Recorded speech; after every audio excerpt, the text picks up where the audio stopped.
नमस्कार, मेरा नाम ज्ञानेश्वर है और आपने देखना शुरू किया है लाइव सिटीज। मेरे साथ देश के जाने माने सीनियर जर्नलिस्ट अजीत द्विवेदी जी हैं। अजीत जी, आज फिर से बिहार में एक तूफान पैदा हो गया और यह तूफान पूरे देश को अपने चपेटे में लेगा।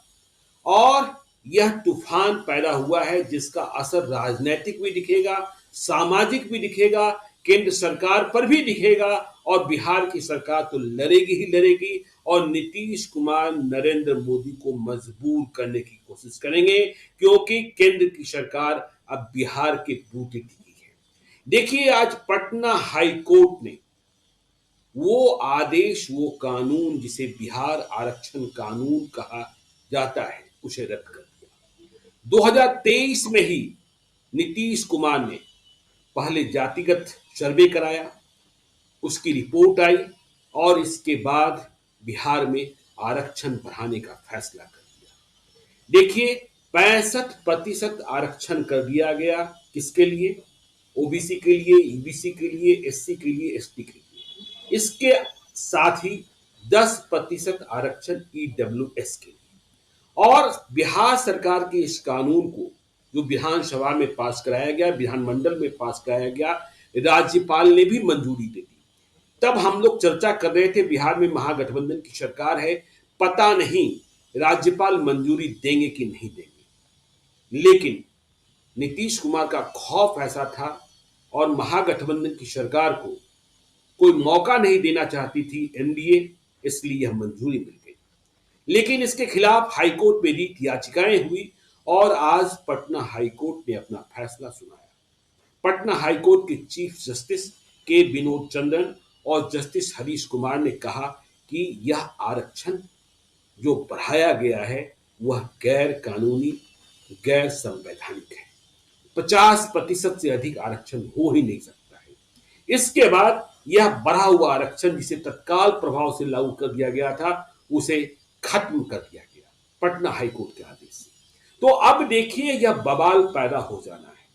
नीतीश कुमार तो स्कोर करेंगे कि हमने जो कहा वो हमने किया। और मुझे अच्छे तरीके से याद है कि तब बिहार में महागठबंधन की सरकार थी और तब भी नीतीश कुमार केंद्र की सरकार पर इस बात का दबाव बना रहे थे कि आप संविधान में 9वीं अनुसूची में बिहार आरक्षण कानून को डाल दीजिए, जिसके तहत हमने आरक्षण बढ़ाया है। आरक्षण बढ़ाने का फायदा किसे किस रूप में मिल रहा था? देखिए, ओबीसी का आरक्षण 12% से बढ़ाकर 18% किया गया था। ईबीसी का, जो अति पिछड़ी जातियां हैं, उनका आरक्षण 18% से बढ़ाकर 25% किया गया था। शेड्यूल कास्ट का आरक्षण 16% से बढ़ाकर 20% किया गया था और शेड्यूल ट्राइब्स का आरक्षण 1% से 2% किया गया था। तो नीतीश कुमार ने तब भी केंद्र सरकार को कहा था, नरेंद्र मोदी प्रधानमंत्री थे दूसरे कार्यकाल में, कि आप इसे तत्काल 9वीं अनुसूची में डालिए। यदि 9वीं अनुसूची में बिहार आरक्षण कानून को, आरक्षण बढ़ाए जाने के फैसले को डाल दिया जाता तो आज पटना हाईकोर्ट इसे निरस्त नहीं कर पाता। लेकिन तब नरेंद्र मोदी की सरकार ने नहीं किया। नीतीश कुमार विपक्ष के मुख्यमंत्री थे। लेकिन आज जब पटना हाईकोर्ट ने इसे रद्द कर दिया है तो नीतीश कुमार फिर से दबाव बनाएंगे। और देखिए, जो आप बार बार कहते हैं कि वो राख में मिल जाते हैं और उन्हें फिर से शिखर पुरुष बनने का मौका मिल जाता है। तो अब यदि केंद्र सरकार 9वीं अनुसूची में नहीं डालती है और आरक्षण खत्म होता है तो इसका नुकसान, राजनीतिक नुकसान की भी समीक्षा हम लोग करेंगे और इसके दूसरे प्रभाव जो दिखाई पड़ेंगे। देखिए, वे लोग जिन्हें सरकारी नौकरियों में अवसर कम हो गए थे, सामान्य जाति के लोग, वे आज पटना हाईकोर्ट के फैसले से संतुष्ट हो सकते हैं। लेकिन राजनीतिक बवाल और बवंडर पैदा होना यह तो स्वाभाविक है। अजीत जी, आप इसे किस रूप में देखते हैं? क्योंकि तमिलनाडु में 69%, 69% आरक्षण बहाल है और शायद वह पीवी नरसिम्हा राव की कृपा है। देखिए, ये इसके पहले सब जो इसका संवैधानिक और कानूनी पक्ष है, जिस उस पर हम लोग एक बात कर ले। देखिए, वो इंदिरा साहनी केस है 1992 का। जिस इंदिरा साहनी केस के तहत सुप्रीम कोर्ट ने ये सीमा लगाई हुई है कि जो पहले से 50% की सीमा है 49.5% की, उस सीमा का जी उल्लंघन नहीं किया जा सकता है। आरक्षण बिल्कुल की सीमा उससे ज्यादा नहीं बढ़ाई जा सकती है। लेकिन उसके जी अपवाद होते हैं, जिसका आपने जिक्र किया तमिलनाडु का, जी उसके अपवाद होते जी हैं। उसी का अपवाद है ईडब्ल्यूएस, इकोनॉमिकली वीकर सेक्शन को जब 10% आरक्षण दिया गया, तो आरक्षण की जी सीमा तो अपने आप बढ़ के 50 से 60% हो ही गई। बिहार बिल्कुल में जो आरक्षण की सीमा बढ़ाई गई है, जो आपने पढ़ के बताया कि ईबीसी को बढ़ाया के 25% किया गया, ओबीसी को 18%, एसटी को 2% और एससी का 20%, ये 65% जी बनता है। और इसके ऊपर 10% ईबीसी का, ईडब्ल्यूएस का आरक्षण है। तो ईडब्ल्यूएस जी ईडब्ल्यूएस का मिला दे तो 75% आरक्षण हो जाता है। तो जी ये इस सीमा 75% हो गई है। 65% एससी एसटी ओबीसी और बाकी 10% ईडब्ल्यूएस। तो ये जी अब ये स्पष्ट रूप से इंदिरा साहनी केस में जो एक सीमा लगाई गई है उसके दायरे से बाहर है, उसके दायरे से बहुत बाहर है। जो बिल्कुल आपने कहा वो एकदम ठीक कहा कि वो जयललिता के ऊपर पीवी नरसिंह राव की कृपा थी। और ये जी देखिए एग्जैक्ट वैसी ही राजनीतिक स्थितियां हैं अभी पूरे देश में, जैसी राजनीतिक स्थितियां 2000 माफ करिएगा 1992 में थी। उस पर हम बिल्कुल लोग फिर आगे उस पर चर्चा करेंगे। जरा कानूनी स्थिति अब इसमें यह है कि जी अब इसको 9वीं अनुसूची में डालने का एक मामला आएगा कि इसको 9वीं अनुसूची में डाल दीजिए, ताकि न्यायिक समीक्षा के दायरे से ये बाहर हो जाए। 9वीं जी अनुसूची में अभी 284 कानून है, उसमें एक 285वां कानून आ जाएगा तो कोई ऐसी बड़ी बात नहीं होगी, वो कानून भी आ जाइए। आपने याद दिलाया ही कि ये नीतीश कुमार कह रहे थे और वो दबाव बना रहे थे। जी लेकिन उस समय की पिछले साल के अक्टूबर में, पिछले साल जब ये स्थिति हुई थी, जब जाति गणना के बाद आरक्षण की सीमा बढ़ी थी, उस समय की स्थितियां देखिए। आपने बताया उसका कि महागठबंधन की सरकार थी बिहार में और एनडीए की बिल्कुल सरकार थी केंद्र में, नरेंद्र मोदी प्रधानमंत्री थे उस समय। लोकसभा चुनाव की तैयारियां अब शुरू होने वाली थी, चुनावी साल चल रहा था।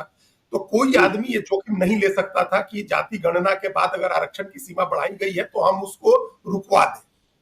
ये बिल्कुल नहीं किया। तभी गवर्नर ने आनंद फानन में यहां से ये कानून विधानमंडल से पास हुआ, गवर्नर के पास गया और गवर्नर ने उस पर साइन कर दिए। जी देखिए गवर्नर ने झारखंड में इसी कानून पर दस्तखत नहीं किया है। झारखंड छत्तीसगढ़ में में आरक्षण की सीमा बढ़ा करके 77% की गई है, गवर्नर ने उसको तकनीकी आधार पर रोक दिया। छत्तीसगढ़ में आरक्षण की सीमा बढ़ के 76% हुई है, उसको भी गवर्नर ने मंजूरी नहीं दी। तो जी गवर्नर ने मंजूरी नहीं दी तो एक स्थिति अलग है, फिर वो मामला कोर्ट में नहीं जाएगा क्योंकि कानून अभी एग्जिस्टेंस में नहीं आया है। बिल्कुल बिहार में गवर्नर मंजूरी नहीं रोक सकते थे क्योंकि चुनावी साल आ गया था, 6-8 महीने के बाद चुनाव होने थे। तो जी बीजेपी ने उस समय बड़ी होशियारी से गवर्नर के यहां से उसको मंजूरी होने दी। देखिए बीजेपी को उस समय भी पता था कि मामला कोर्ट में जाएगा तो ये टिकेगा नहीं। लेकिन उस समय अगर गवर्नर रोक लेते तो डायरेक्टली बीजेपी के ऊपर ब्लेम जाता कि बीजेपी के की वजह से नहीं हो रहा है, और ये सीधा ठीकरा जी बीजेपी पर छोड़ देते नीतीश कुमार और तेजस्वी यादव दोनों लोग। तो बीजेपी, बिल्कुल अच्छा बीजेपी जो है वो कह भी रही थी कि हम जाति गणना के भी पक्ष में है, हम आरक्षण बढ़ाने के भी पक्ष में है। बिहार बीजेपी की ये लाइन थी। तो उन लोगों ने उस समय गवर्नर के यहाँ से होने दिया और उनको पता था कि यूथ फॉर इक्वलिटी, जिसमें काफी जी लोग ऐसे हैं जो बीजेपी से भी जुड़े हुए हैं, बीजेपी के सिंपैथाइजर लोग हैं, तो यूथ फॉर इक्वलिटी की तरफ से कोर्ट में केस जाएगा और कोर्ट उसको रोक देगा। तो वही हुआ, कोर्ट ने रोक दिया, कोर्ट ने निरस्त कर दिया उसको। अब बीजेपी को ब्लेम नहीं किया जा सकता है डायरेक्टली कि आपने, बीजेपी वाले कहेंगे कि हमारे तो, हम तो विधानमंडल में भी समर्थन किया हमने और गवर्नर ने भी मंजूरी दे दी थी, अब कोर्ट ने किया तो हम क्या करें। तो उस समय की स्थिति ये थी। उस समय तो बीजेपी ने अपना अपना चेहरा बचा लिया, अपनी खाल बचा ली और लोकसभा चुनाव में उसको फायदा भी मिल गया कि उसको एनडीए को इतना बढ़िया परफॉर्म कर लिया बिहार में। लेकिन अब जी इसके बाद भी जो ठीकरा फूटेगा वो एनडीए पर ही फूटेगा, वो प्रधानमंत्री नरेंद्र बिल्कुल मोदी बिल्कुल वाले होंगे। और इस जी बार भी अगर अपोजिशन की तरह बर्ताव करना हो नीतीश कुमार को तो नीतीश कुमार पीछे नहीं हटेंगे, क्योंकि ये बहुत सेंसिटिव मामला है। जाति का मामला, उस जातिगत आरक्षण की सीमा बढ़ाने का मामला बहुत संवेदनशील है। तो ये अभी सुप्रीम कोर्ट में जाने के पहले अब ये देखना होगा कि भारत सरकार हाईकोर्ट के इस फैसले के खिलाफ सुप्रीम कोर्ट जाती है या बिहार जाने के पहले ये लोग भारत सरकार के ऊपर ये दबाव बनाते हैं कि आप इसको 9th शेड्यूल में डालिए। कानून तो एग्जिस्ट कर रहा है, जी कानून को जैसे उसने खारिज कर दिया, अगर जरूरत हुई तो बिहार विधानमंडल से फिर से कानून इसको पास कराया जा सकता है, गवर्नर की जी मंजूरी हो जाएगी और उसके बाद उसको 9th शेड्यूल में डाल दीजिए। 9th शेड्यूल में डालने का मतलब है कि वो जो जुडिशियल रिव्यू का पावर है एपेलेट कोर्ट का, हाई कोर्ट और सुप्रीम कोर्ट का, उसके दायरे से बाहर हो जाएगा ये कानून। जैसा हमने कहा जी 284 कानून ऑलरेडी उस 9th शेड्यूल में है, उसमें डाल जी दीजिए और आरक्षण की सीमा उसके बाद ये बिहार में ये आरक्षण की सीमा लागू हो जाएगी। लेकिन उसके बाद जो पंडोरा बॉक्स खुलेगा ज्ञानेश्वर जी, उसका क्या होगा? बिल्कुल सही बात है, बिल्कुल सही आप बात है। एक स्टेट में आरक्षण के सीमा बढ़ाने का कानून आपने 9th शेड्यूल में डाल दिया, तो अब उसके बाद आप छत्तीसगढ़ का कैसे रोकेंगे जहां 76% का कानून बना हुआ है? झारखंड कैसे रोकेंगे जहां 77% का कानून बना हुआ है? कर्नाटक कैसे रोकेंगे जहां राहुल गांधी ने जाकर के कहा और कर्नाटक में कांग्रेस की सरकार ने कहा हुआ है कि हम आरक्षण की सीमा बढ़ाएंगे? अगर वो आरक्षण की सीमा बढ़ाते हैं तो उसको भी मंजूरी देनी होगी और उसको भी 9th शेड्यूल में डालना होगा। फिर तो आरक्षण का पूरा मामला, ये अभी तक तो एक स्टेट का मामला था, आरक्षण का पूरा मामला, राज्यवार आरक्षण की सीमा बढ़ाने का मामला आपको हर स्टेट का, आप इस तरह से भेदभाव तो कर नहीं सकते हैं। ये एक स्टेट की, आपने नीतीश कुमार मुख्यमंत्री हैं और उनके 12 एमपीज की जरूरत है केंद्र सरकार को बचाए रखने के लिए, तो वहां के कानून को 9th शेड्यूल में डाल दें और दूसरे राज्य की जरूरत नहीं है, छत्तीसगढ़ की तो नहीं डाले। ये तो हर जगह एक आपको समान रूप से व्यवहार करना होगा। तो एक पंडोरा बॉक्स खुल जाएगा, एक नया विवाद पूरे देश में छिड़ जाएगा और देश में जहां जिसकी सरकार है वो आरक्षण की सीमा बढ़ाएगा और कहेगा कि 9th शेड्यूल में डालिए। ये एक पंडोरा बॉक्स खुल जाएगा। तो इसका क्या उपाय होगा, ये एक इसके बाद जो स्टेप लेगी बिहार सरकार और उस पर भारत सरकार का जो रुख होगा। अभी देखिए संसद का भी 18वीं लोकसभा का नया सेशन शुरू होने वाला है। अगर उस पर कोई डिसीजन अभी नहीं आता है तो ये संसद में भी मामला उठेगा। तो क्या डिसीजन होता है? पार्लियामेंट कोई कानून इनेक्ट करती है या तो फिर ये हो जाए कि संसद ही कोई कानून बना दे आरक्षण की सीमा बढ़ाने को लेकर के। जो सीमा इंदिरा साहनी केस में सुप्रीम कोर्ट ने लगाई है, उस सीमा को निरस्त करते हुए भारत सरकार ही ये कानून बना दे संसद से और उस कानून को ही 9th शेड्यूल में डाल दे, तो फिर स्टेट्स का, हर स्टेट का अलग अलग नहीं डालना होगा। इसमें तो यही उपाय है, इसके अलावा तो दूसरा कोई उपाय नहीं है। जुडिशियल न्यायिक राहत इसमें मिलने की कोई संभावना नहीं दिख रही है ज्ञानेश्वर जी। ये चूंकि न्यायिक राहत की संभावना आपको सुप्रीम कोर्ट से भी नहीं दिखाई पड़ती है। नहीं मिलेगी, क्योंकि मतलब ये भी नहीं हो सकता है। इंदिरा साहनी केस में सुप्रीम कोर्ट ने, जो क्रीमी लेयर का मामला था और 50% का मामला था, दोनों 92 में सुप्रीम कोर्ट ने किया हुआ है, तो कैसे बदलेगी फैसला जी? तो लेकिन ईडब्ल्यूएस का फैसला भी तो सुप्रीम कोर्ट ने सुनाया कि हाँ ठीक है, ईडब्ल्यूएस को 10% आरक्षण मिलेगा, तो फिर बिहार ऐसा कर रहा है, क्यों रोकेगा? वही हमने कहा ना कि वो डीडब्ल्यूएस का फैसला भारत सरकार ने किया, तो वही हमने इसलिए कहा कि भारत सरकार ही संसद से ही कोई कानून पास कर दे और उस कानून को सुप्रीम कोर्ट की मंजूरी हो जाए या उस कानून को भारत सरकार 9th शेड्यूल में डाल दे। देखिए, भारत सरकार ने जो 10% का आरक्षण की व्यवस्था की है ईडब्ल्यूएस में, वो 10% भारत सरकार के लिए है। सभी राज्य 10% दे ये जरूरी नहीं है।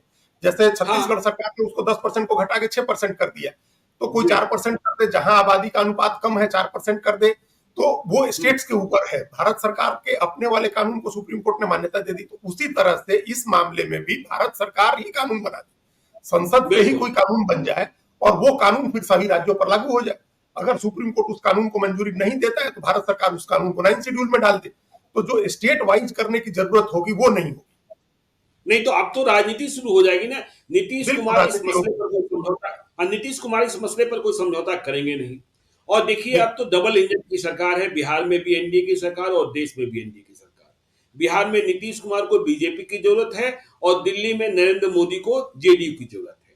और नीतीश कुमार जानते हैं, वे तो इस पक्ष के हैं कि पूरे देश में जातिगत सर्वे हो, जातीय जनगणना हो, और जब बिहार में उन्हें हाईकोर्ट से यह झटका लग गया है तो वह नरेंद्र मोदी को मजबूर करना चाहेंगे कि इसे आपको बचाना होगा। और यदि नीतीश कुमार मजबूर नहीं किए तो फिर तेजस्वी यादव हमलावर होंगे कि देखिए इनका चरित्र जो है वो दोहरा है।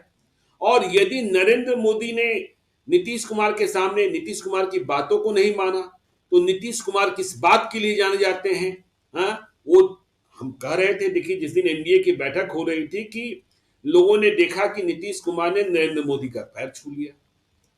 अब आप यह कह सकते हैं कि अनयूजुअल बिहेवियर है जो दिखाई पड़ रहा है, लेकिन नीतीश कुमार किसी विपदा को, किसी घटना को कैसे अवसर में बदल लेते हैं वह भी आपको याद होगा। जब वे महागठबंधन में जा रहे थे तो उन्होंने कहा था कि देखिए मैं पटना यूनिवर्सिटी में, पटना साइंस कॉलेज में प्रधानमंत्री आए, मैंने हाथ जोड़कर कहा था कि आप पटना विश्वविद्यालय को केंद्रीय विश्वविद्यालय का दर्जा दे दीजिए।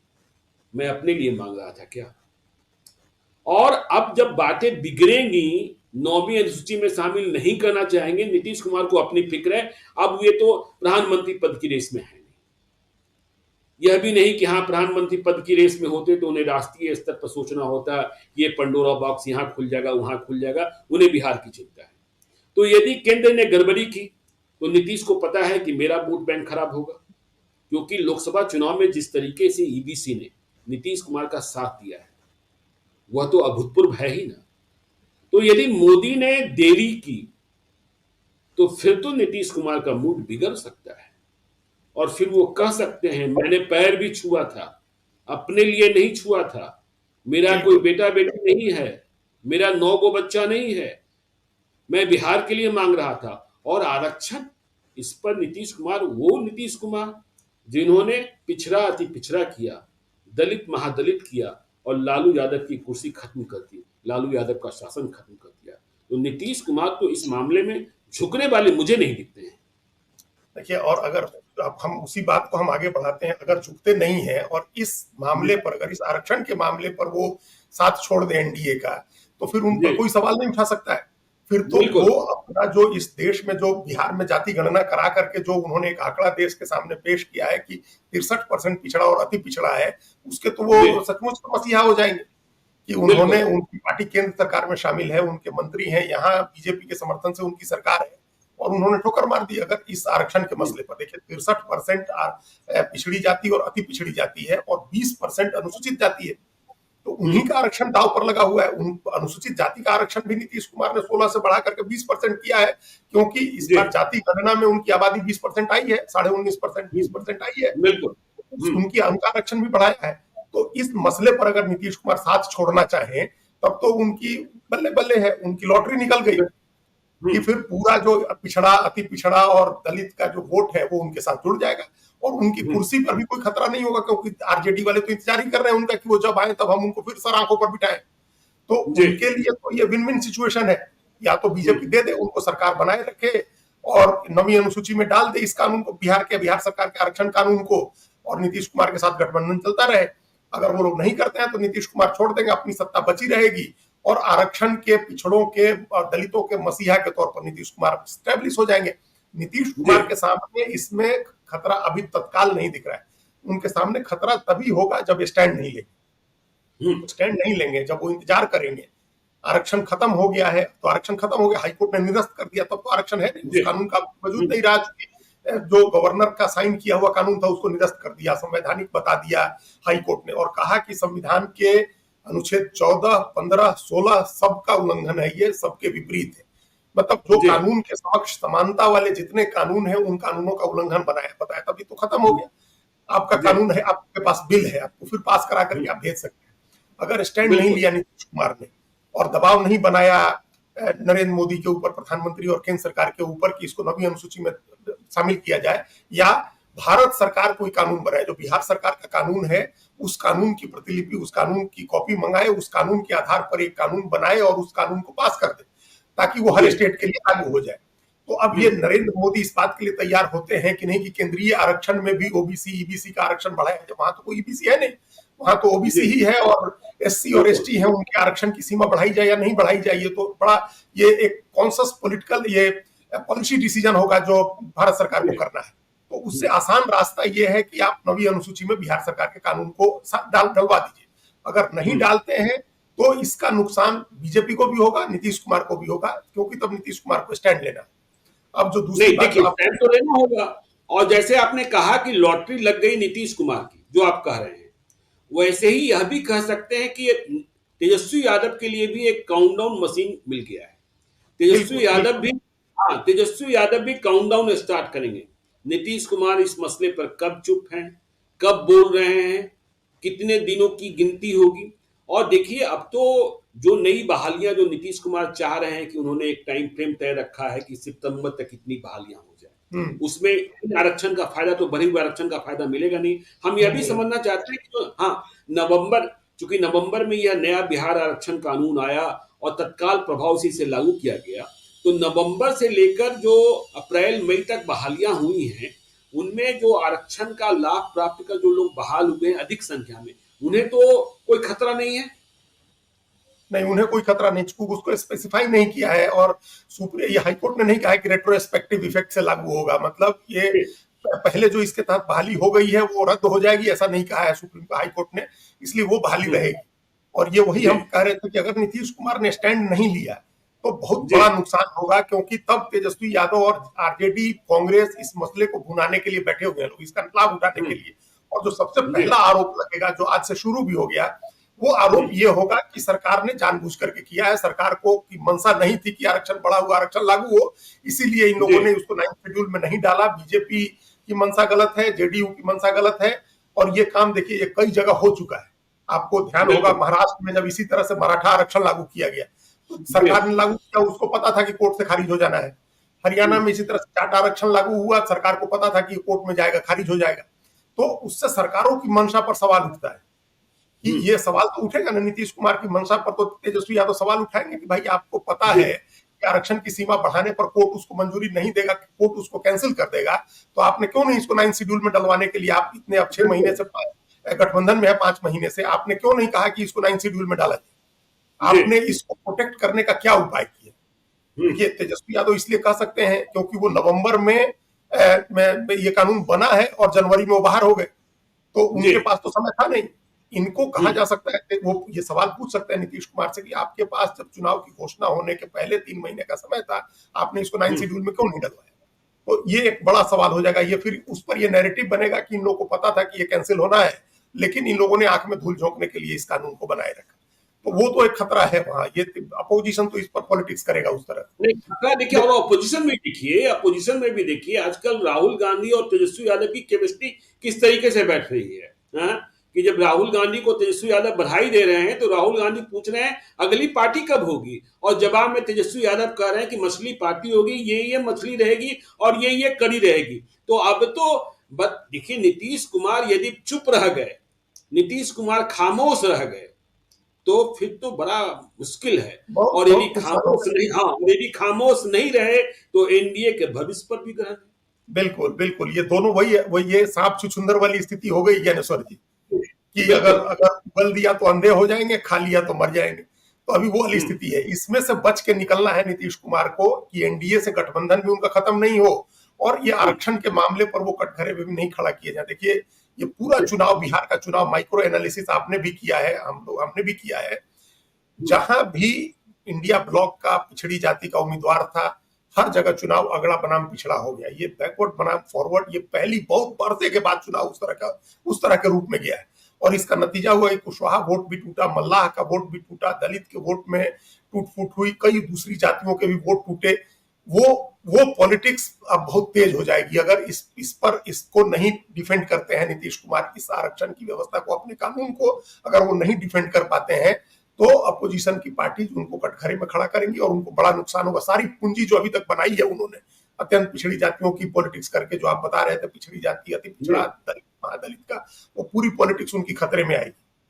तो और देखिए और पिछड़ी राहुल गांधी राजनीति तो की आप बात कर रहे हैं, पिछड़ी राजनीति की बात कर रहे हैं, तो सिर्फ बिहार में नहीं, उत्तर प्रदेश में अखिलेश यादव ने भी प्रयोग कर साबित किया कि देखिए आप बार बार कहते हैं कि उन्होंने सिर्फ 5 यादवों को टिकट दिया, बिल्कुल लेकिन बाकी उन्होंने हाँ कुर्मी को दिया, पटेल को दिया, मल्लाह को दिया, और कितनी बड़ी सफलता हासिल कर ली। और जिस बड़ी पंडोरा सफलता। बॉक्स की आप बात कर और जिस पंडोरा बॉक्स की आप बात कर रहे हैं कि देखिए यदि बिहार आरक्षण कानून को 9वीं अनुसूची में डाल दिया जाता है अभी नीतीश कुमार को खुश करने के लिए, तो सबसे पहले चुनाव तो झारखंड में है, जहां बिल्कुल 77% इसी मुद्दे को भुना लेंगे हेमंत सैनी, जिन्हें आपने जेल में बंद करके रखा है।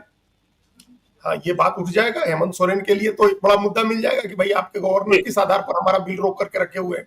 और बिल्कुल बीजेपी उसी की पॉलिटिक्स कर रही है। देखिए वहां ट्राइबल जी पॉलिटिक्स है, तो बीजेपी झारखंड से एक तरह से आउट हो गई, सारी जी ट्राइबल सीटें वो हार जाते हैं। विधानसभा में 28 में सिर्फ 2 ट्राइबल सीट मिली थी उनको, और जी लोकसभा में 5 में से एक भी नहीं मिली है। तो वो ट्राइबल पॉलिटिक्स से तो आप आउट है, आपको पॉलिटिक्स करनी है ओबीसी की। तो उस बिल्कुल पॉलिटिक्स में भी इस अगर ये पंडोरा बॉक्स खुला, आप 77% वहां मंजूरी देनी होगी वहां की। और आजकल आप देख रहे हैं कि राहुल गांधी नीतीश कुमार के ही असर में, ये हमको पता है और आपको भी पता है कि पिछले जी साल मार्च में, एक सवा साल पहले, मार्च अप्रैल में जब नीतीश कुमार ने इंडिया ब्लॉक जोड़ना शुरू किया, तो उन्होंने ही राहुल गांधी को कान में ये मंत्र दिया था कि जाति गणना कराइए और जी जितनी आबादी उतना हक का आप नारा दीजिए, जिसकी जितनी आबादी है उसके अनुपात में आरक्षण देने। तो ये जी राहुल गांधी बिल्कुल भी अपने देश में यही पॉलिटिक्स किए हैं कि हम आरक्षण आएंगे तो जाति गणना कराएंगे और जाति की आबादी के अनुपात में हम आरक्षण देंगे। तो उनको तो ये जी बैठे बिठाए एक मुद्दा मिल गया बिहार से कि भाई आप यहाँ तो जाति के आधार पर जाति गणना हुई है और आबादी के अनुपात में आरक्षण दिया गया था, लेकिन कोर्ट ने निरस्त कर दिया और सरकार कुछ नहीं कर रही है। तो करना तो होगा नीतीश कुमार को। अब उसमें और आप जो देखिए, आप जो लोकसभा सत्र की बात कर रहे हैं, ये जो लोकसभा नई बैठ रही है, उसका स्वरूप पहले जैसा नहीं है। अधीर रंजन चौधरी विपक्ष के सबसे बड़े नेता होते थे, वे क्या बोलते थे हिंदी भाषी समझते ही नहीं थे। इस बार राहुल गांधी भी हैं और अखिलेश यादव भी हैं, और बिल्कुल। अखिलेश यादव किस तरीके से भिंगा भिंगा कर बोलते हैं, और इस मुद्दे को तो भुनाएंगे ही भुनाएंगे ना। हाँ हाँ, ये बड़ा मुद्दा बनेगा। आप देखिए, और मीसा भारती भी हैं लोकसभा में, अब 2 बार जी, राज्यसभा रहने के बाद। बिल्कुल मीसा वो भी भारती जो भी हैं। जो मंडल के जो चैंपियन लोग हैं, जो जाति जी। गणना के चैंपियन लोग हैं, जो आरक्षण की सीमा बढ़ाने के चैंपियन लोग हैं, वो सब लोग लोकसभा में रहेंगे। और हिस्ट्री में, आजाद भारत के इतिहास में 18वीं लोकसभा के जितना मजबूत विपक्ष कभी नहीं रहा है। ये बिल्कुल। ऑफिशियली आंकड़े के हिसाब से कभी भी इतना मजबूत विपक्ष नहीं रहा है कि अपोजिशन में एक साथ एक गठबंधन अपोजिशन का 204 सीट जीत करके आया है। ममता बनर्जी को छोड़ दे तब, ममता बनर्जी को जोड़ ले तो 233 है, लेकिन ममता बनर्जी इंडिया ब्लॉक से अलग होकर के लड़ी थी, तो इंडिया ब्लॉक में 204 सीटें जीती है। तो इतना स्ट्रांग अपोजिशन कभी नहीं रहा है।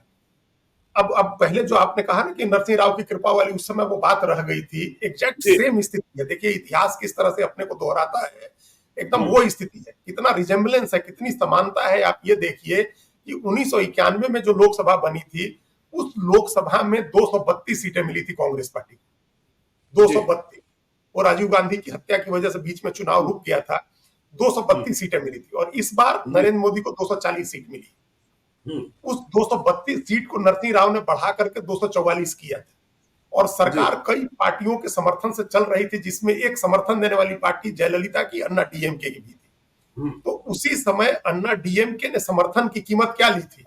उसने नरसिंह राव की सरकार को समर्थन देने की कीमत ये ली थी कि उसने आरक्षण की सीमा बढ़ा करके 69% किया, और नरसिंह राव को कहा कि आप इसको 9th शेड्यूल में डालिए।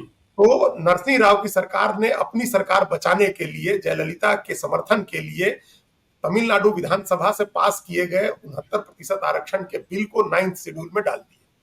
तो जयललिता, तो आज तक तमिलनाडु ही एकमात्र स्टेट है जहां 50% की सीमा टूटी हुई है, 69% आरक्षण वहां लागू है।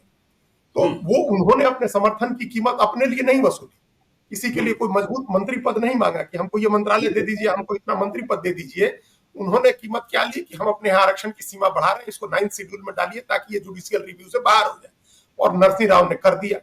अब सेम स्थिति है, अब 240 बीजेपी है और नीतीश कुमार के 12 एमपी के समर्थन की जरूरत है। नीतीश कुमार अपने समर्थन की कीमत ये मांगे कि हमको ठीक है, आपने मत्स्य पालन, पशुपालन, डेयरी दे दिया, हमको कोई दिक्कत नहीं, 2 ही मंत्री पद, 1.5 ही मंत्री पद दिया, हमको कोई दिक्कत नहीं है। हमको हमारे राज्य के लिए आप ये दीजिए कि हमने आरक्षण की सीमा बढ़ा करके जो 65% किया है, उसको आप 9th शेड्यूल में डाल दीजिए। जिस तरह से नरसिंह राव ने अपनी सरकार बचाने के लिए जयललिता के समर्थन की कीमत दी थी कि 9th शेड्यूल में चला गया था, वैसे आप हमको हमारी कीमत यह है कि आप, हमारे समर्थन की कीमत यह है कि बिहार के लोग आपके ऋणी रहेंगे, आप इसको 9th शेड्यूल में डाल दीजिए ताकि ये जुडिशियल रिव्यू से बाहर हो जाए। ये अगर नीतीश कुमार करते हैं, पिछड़े दलितों को मसीहा के तौर पर हैं, और वो हीरो हो जाएंगे, और ये माना जाएगा कि उन्होंने एक कॉज के लिए, एक बड़े लक्ष्य के लिए, एक बड़े उद्देश्य के लिए अपनी ताकत का इस्तेमाल किया। उनकी ताकत जो 12 एमपी की ताकत है, उसका इस्तेमाल उन्होंने उस 65% की बड़ी आबादी के लिए किया, जिसका उन्होंने जाति गणना से जिनकी गिनती करा करके जिनके बारे में पता लगाया था, और उनको उनकी आबादी के अनुपात में आरक्षण दिया। ये वो उस तरह से अमर हो जाएंगे जिस तरह से बीपी मंडल है, जिस तरह से कर्पूरी ठाकुर है, जिस तरह से बीपी सिंह है, उस तरह से नीतीश कुमार हो जाएंगे। अगर उन्होंने नहीं किया, इसमें जरा सी भी कोताही हुई, ढिलाई हुई, मामला लंबा खींचा, तो उतना ही नुकसान करेगा, उतना ही बूमरैंग करेगा उनके ऊपर, और ये चुनाव आने वाले हैं, बहुत भारी नुकसान बिहार में हो जाएगा। चलिए, तो देखिए नीतीश कुमार लाभ प्राप्त करेंगे, नुकसान झेलेंगे, या फिर यह समझना होगा कि मोदी को झुका देंगे, 9वीं अनुसूची में बिहार आरक्षण कानून को शामिल कर लिया जाएगा, या नहीं शामिल किया गया तो मोदी की सरकार को ठोकर मार देंगे नीतीश कुमार, और पिछड़ों के, अति पिछड़ों के मसीहा पूरे देश में हो जाएंगे। अब परीक्षा का वक्त फिर से नीतीश कुमार के सामने। ये इसलिए है क्योंकि बिहार में अपोजिशन बहुत स्ट्रांग है। बिल्कुल, उनको विधानसभा में तो बहुत अपोजिशन स्ट्रांग है।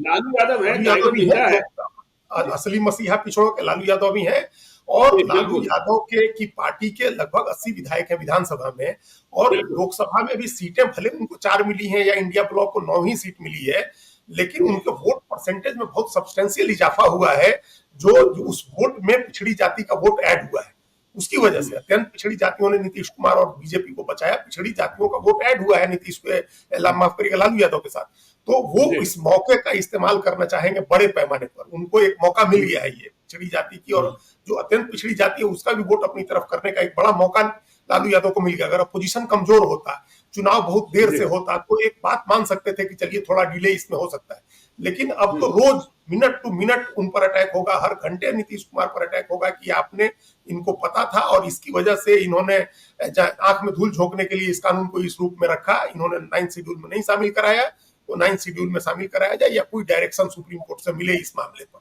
चाहे किसी तरह का हो। आरक्षण बचना होगा, ये नौकरी की जो बहाली निकलने वाली है उसके पहले बचाना होगा, क्योंकि उसके बगैर कोई चारा नहीं है। बहुत बड़ा राजनीतिक नुकसान हो जाएगा जेडीयू बीजेपी।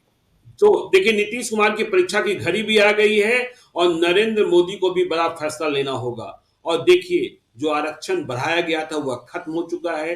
जो नई बहालियां होंगी, यदि 9वीं अनुसूची में शामिल नहीं किया गया तो फिर उसी पुराने फार्मूले पर बहालियां होंगी।